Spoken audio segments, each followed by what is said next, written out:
একটু ইনফরমেশন দেই। ইতিমধ্যেই কিন্তু গোয়েন্দা সূত্র থেকে আমি কিছুক্ষণ আগে যেটা খবর পেলাম যে তারা আরেকটি বিষয় খতিয়ে দেখছে যে কোনো বৈদেশিক কোনো শক্তি যেটা ভারত বাংলাদেশের সম্পর্ক ছিল কিন্তু দীর্ঘদিন ধরে কুসম্পর্ক, এবং সেটা কিন্তু আরো অনেক মজবুত হয়েছে। তো সেই ক্ষেত্রে দুটো দেশের মধ্যে সম্পর্কে চির ধরানোর জন্য অন্য কোনো শক্তি খপ্পরে পড়ে এই আনারুল আজম তিনি এখানে খুন হয়েছেন কিনা সেই বিষয়টাও কিন্তু খতিয়ে দেখার জন্য ইতিমধ্যেই আইবি অর্থাৎ ইন্ডিয়ান ইন্টেলিজেন্স ব্যুরো তারা কিন্তু অন্যান্য যে কেন্দ্রীয় গোয়েন্দা সংস্থা আছে অর্থাৎ ভারতের গোয়েন্দা সংস্থা আছে যেমন এনআইএ সবার কাছেই কিন্তু ইতিমধ্যেই তারা নোট পাঠিয়েছে, এবং বিষয়টা যাতে খোঁজ খবর আর কি তারা করতে শুরু করে যে এটা ব্যবসায়িক কারণে খুন নাকি অন্য কোনো বৈদেশিক শক্তি ভারত বাংলাদেশের যে সম্পর্ক যারা পছন্দ করছে না এরকম কোনো শক্তির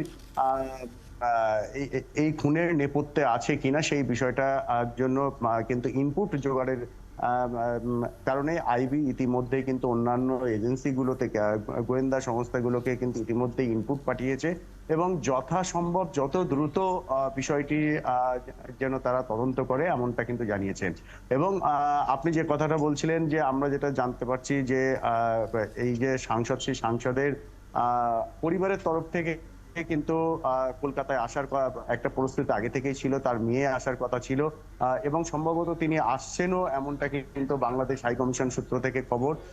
পাশাপাশি মৃতদেহ ময়না তদন্ত করা হবে, ইতিমধ্যেই সেখানে কিন্তু বাংলাদেশ হাই কমিশনের তরফ থেকে প্রতিনিধি দল গেছেন এবং সেই ময়না তদন্তের পর কিন্তু বাংলাদেশের হাতে এই মৃতদেহ তুলে দেওয়া হবে।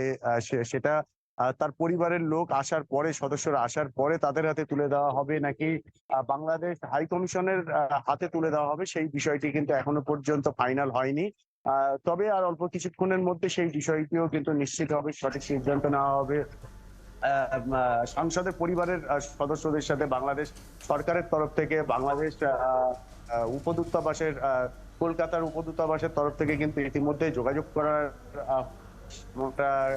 আর কি দাবি এবং সিদ্ধান্ত নেওয়া হবে। সেই সিদ্ধান্ত নেওয়ার পর কিন্তু পরবর্তী প্রক্রিয়া এগোবে এমনটা কিন্তু প্রাথমিকভাবে জানা যাচ্ছে। কিন্তু বাংলাদেশ হাই কমিশনের পক্ষ থেকে কি কেউ ঘটনাস্থলে গিয়েছিলেন সত্যজিৎ? হ্যাঁ, বাংলাদেশ ডেপুটি হাই কমিশনের তরফ থেকে কিন্তু ঘটনাস্থলে গিয়েছেন এবং সেই সময় কিন্তু আর কি প্রতিনিধিরা ছিলেন হাই কমিশনের, সে সময় সঙ্গে ছিলেন পুলিশ এবং গোয়েন্দারাও ছিলেন। পরবর্তীতে যেখানে মৃতদেহ আর কি ময়না তদন্ত হবে সেখানেও কিন্তু বাংলাদেশ ডেপুটি হাই কমিশনের কর্তারা আছেন এবং গোটা যে প্রক্রিয়া, আইনি প্রক্রিয়া এবং তদন্ত প্রক্রিয়া, ময়না তদন্ত প্রক্রিয়া সমস্ত বিষয়টাতে কিন্তু বাংলাদেশ দূতাবাসের কর্মীরা তারা ছোট ছোট টিম ভাগ হয়ে কিন্তু কাজ করছেন এবং এই তদন্তের সাথে আর কি গোয়েন্দারা কিন্তু তাদের মতো করে তদন্ত করছেন। পশ্চিমবঙ্গ পুলিশ অর্থাৎ ব্যারাকপুর বিধাননগর কমিশনারেটের পুলিশের যে সমস্ত আধিকারিক এবং রাজ্য পুলিশের যে সমস্ত কর্তারা তারা তদন্ত একটা টিম তৈরি করেছে ইতিমধ্যে পশ্চিমবঙ্গ সরকার, সেই টিমের সাথেও কিন্তু যোগাযোগ আছে এবং সেই টিমের সঙ্গেই আছেন বাংলাদেশ ডেপুটি হাই কমিশনের পদস্থ আধিকারিকরা।